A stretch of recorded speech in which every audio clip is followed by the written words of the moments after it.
Aziz vatandoshlar, dunyo ahlining nigohi bu safar jahon miqyosidagi tadbir sifatida yana Samarqandga qaratildi.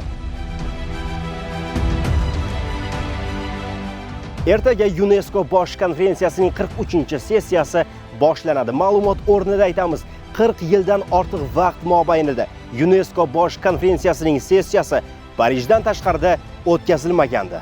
Yana bir yirik tadbirning mamlakatimizda o'tkazilishi O'zbekistonning xalqaro maydondagi obro'-e'tiboriga ijobiy ta'sir ko'rsatishi bilan birga xalqaro vakillarga mamlakatimizning ulkan salohiyati, boy madaniyati bilan yaqindan tanishish imkoniyatini yaratishi shubhasiz.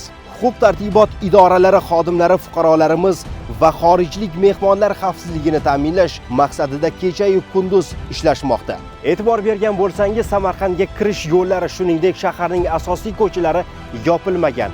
Ichki ishlar vazirligi xabar berganidek, yo'llarda harakat vaqti bilan cheklangan xolos.